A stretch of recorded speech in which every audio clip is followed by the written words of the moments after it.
So we don't do this very often as physios because not many people, I don't think, need it. But with Matt, he needs it, and it is a back crack. We call it a manipulation.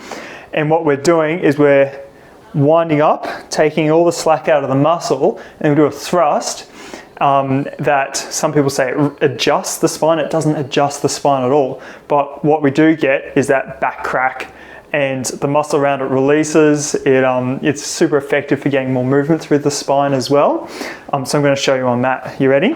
So we take up the slack through here. Take a big breath in, Matt, and back out. And then we sink into it.